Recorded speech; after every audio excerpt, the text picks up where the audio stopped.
السلام عليكم ورحمة الله وبركاته، والصلاة والسلام على رسول الله صلى الله عليه وسلم.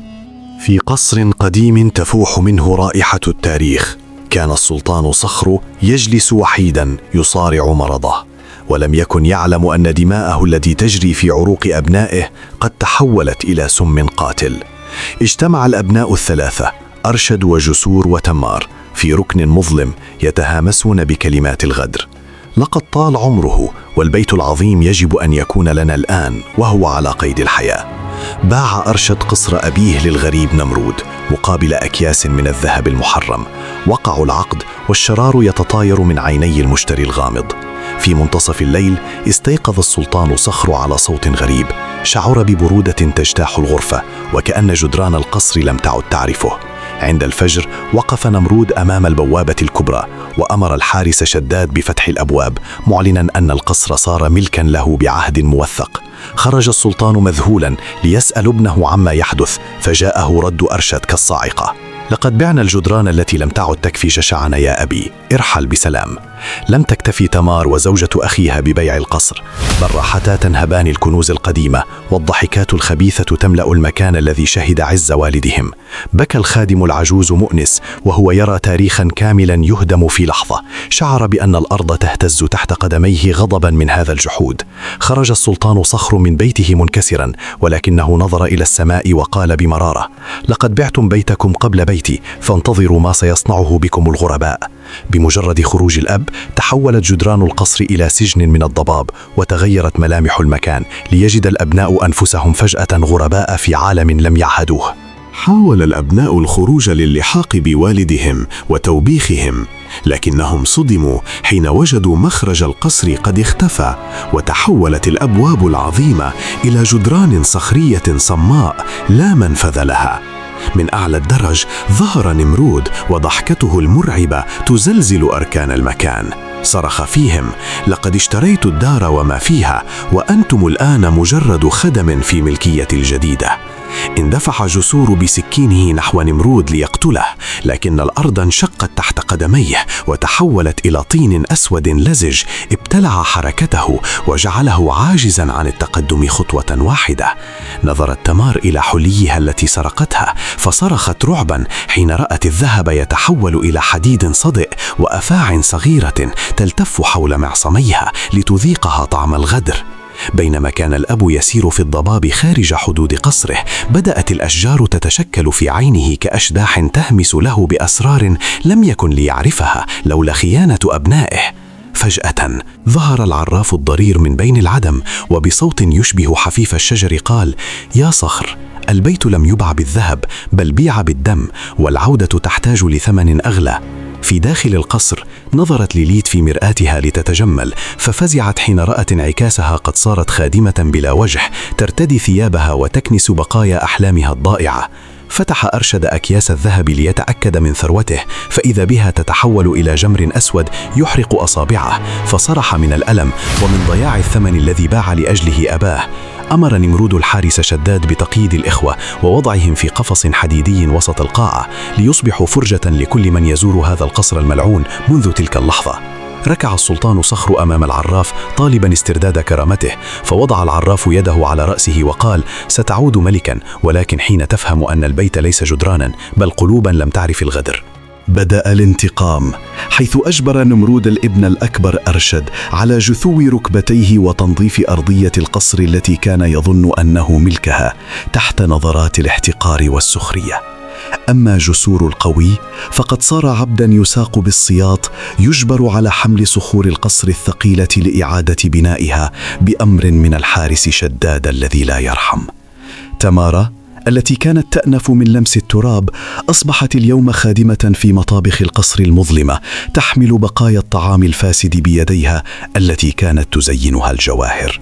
قاد العراف السلطان صخر إلى حافة العالم وأشار بعصاه إلى بوابة من الضياء قائلا: هناك تستعيد قوتك، لكن عليك أن تترك خلفك كل حنين لبيتك القديم.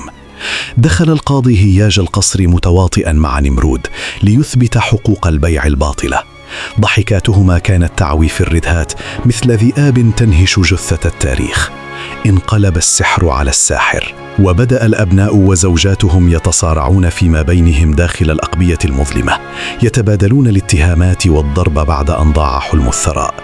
خطأ السلطان صخر داخل بوابة الضياء، فشعر بقوة تسري في جسده العجوز، وكأن السنين التي سرقها أبناؤه تعود إليه مغسولة بنور الحق. لم يكتفي نمرود بالقصر، بل طارد الخادم الوفي مؤنس ليعرف مكان ختم السلطان السري، مهددا إياه بالموت إذا لم ينطق بمكان الكنز الأخير. حبس نمرود جسور وتمار في قفص واحد ليرقبا بعبوس كيف تحول بيتهما الدافئ إلى مرتع للكائنات الغريبة التي جلبها المشتري الغامض معه. من فوق قمة الجبل وقف السلطان صخر جنديا للقدر، بيده سيف من نور، مستعدا للعودة وتطهير بيته من دنس الخيانة ومن الغرباء الذين استباحوه. تربع نمرود على عرش السلطان صخر، وأجبر أرشد على أن يكون ذواقا لسمومه، ليتجرع الابن مرارة الذل التي سقاها لوالده قبل رحيله. في سراديب القصر المظلمة صار جسور يدور حول طاحونة الندم مكبلا بسلاسل الحديد التي لا تنقطع، يطحن الحجر وقلبه يعتصر ألما على ما اقترفت يداه. تحولت تمار وليلت إلى عدوتين تتنازعان على كسرة خبز يابسة. ضاعت الرقة وحل محلها الجوع والوحشية في قصر كان يفيض بالنعيم.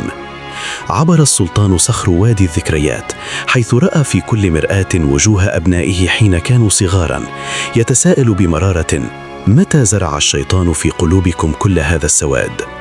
قدم العراف للسلطان قارورة تحتوي على دموع العدالة، وقال له: هذا سلاحك الوحيد، قطرة واحدة منه ستكشف حقيقة نمرود وتعيد بناء ما تهدم. حاول نمرود أطابي هياش تزوير المزيد من سكوك الملكية، لكن الحبر صار يتبخر كدخان أسود، فالحق بدأ يطرق أبواب القصر بقوة خفية.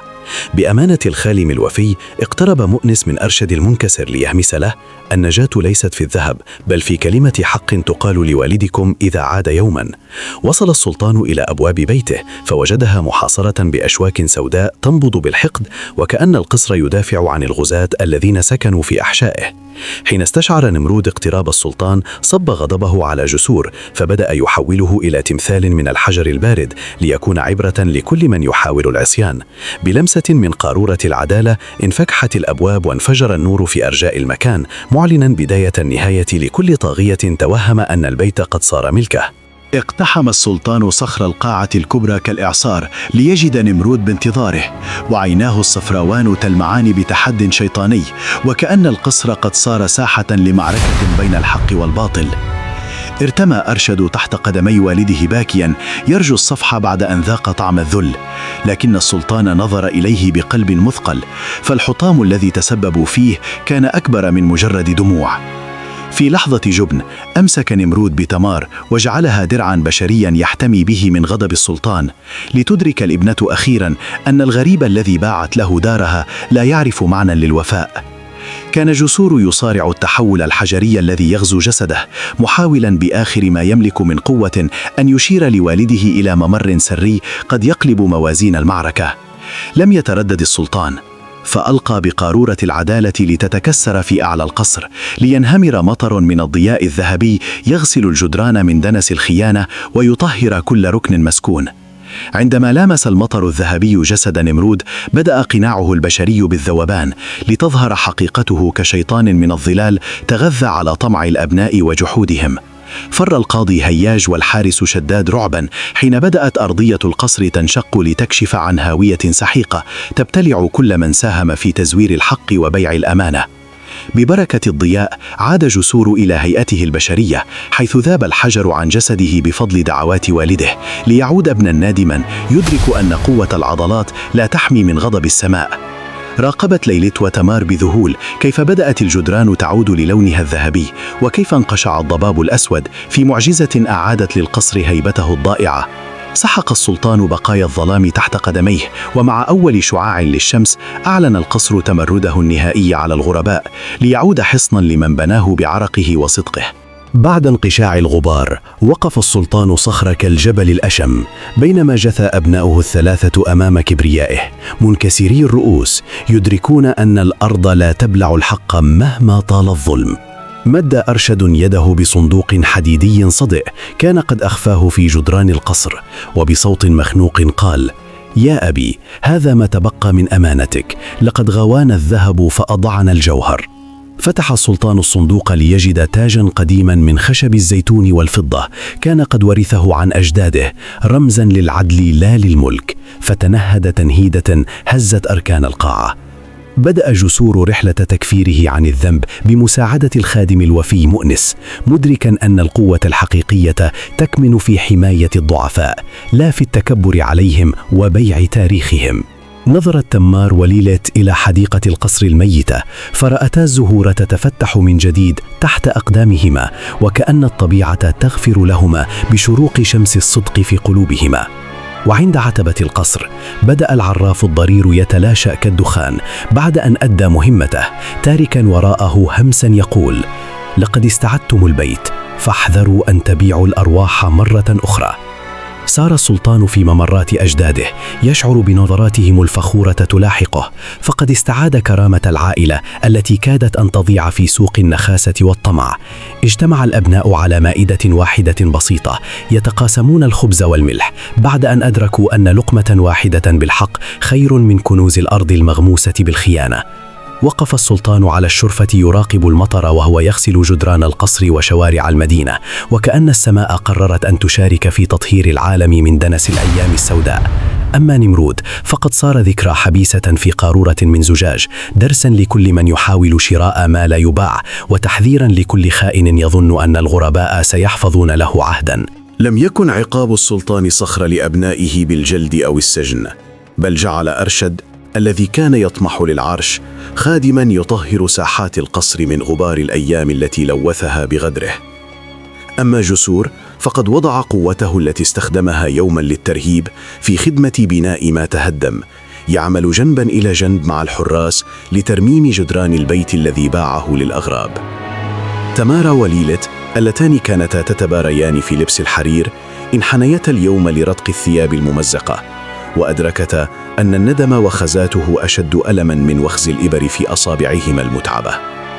تفقد السلطان خزائن العلم في قصره، فوجدها خاوية بعد أن باع الأبناء حتى الكتب والمخطوطات، فبكى على ضياع الحكمة التي لا تشترى بكنوز الأرض. بينما كان القصر يستعيد أنفاسه، كان روح نمرود الحبيسة في القارورة لا تزال تحاول النفاذ، كشر كامن ينتظر ثغرة جديدة من طمع البشر ليعود. لم يعد السلطان يجلس على عرشه المذهب، بل صار يشارك الخادم الوفي مؤنس طعامه البسيط، فقد علمته المحنة أن الوفاء أشهى من ولائم السلاطين الغادرة. وقف الأبناء أمام صورة والدهم العظيمة، يشعرون بصغر حجمهم أمام تضحياته، وبدأت ملامح التوبة الحقيقية ترتسم على وجوههم التي غسلها التعب. أما القاضي هياج والحارس شداد فقد طردهما القصر إلى تيه الصحراء، حيث لا يحكم إلا الرمل ولا يحرس إلا الريح، جزاء لما اقترفت أيديهم من تزوير. وضع السلطان تاجه الخشبي في قلب الحديقة ليكون مزارا يذكر الجميع بأن القوة ليست في الذهب، بل في الجذور التي تضرب في الأرض بصدق وإخلاص. عادت الروح للبيت العتيق ليس كقصر للسلطان، بل كبيت للعائلة، حيث يتعاون الجميع لمحو آثار الخراب، مستعدين لمواجهة العالم كيدا واحدة لا تنكسر. تحت ضوء القمر اقترب أرشد من والده بخطواته مثقلة بالندم، هامسا: يا أبي، لقد بعنا الحجر وظننا أننا ملكنا العالم، فاكتشفنا أننا كنا نبيع أرواحنا للشيطان. بدأت جدران القصر تنطق بلغة قديمة، نقوش من نور ظهرت لتعيد كتابة عهد الوفاء وسط ذهول جسور وتمارا اللذين أدركا أخيرا عظمة البيت الذي خاناه. انفجرت القارورة التي سجن فيها نمرود، لكن قوته تلاشت كدخان في مهب الريح، فقد انتهى وجوده بمجرد أن طهر الأبناء قلوبهم من الجشع. جمع السلطان صخر أبناءه في حلقة واحدة، ليس كحاكم ورعاياه، بل كأب يلم شمل شتات عائلته، ليعلمهم أن الاتحاد هو الحصن الوحيد ضد غدر الزمان. حتى ليلت التي كانت تتباهى بجواهرها انحنت اليوم لتخدم الخادم الوفي مؤنس، معلنة انكسار كبريائها الزائف أمام عظمة الوفاء والصدق.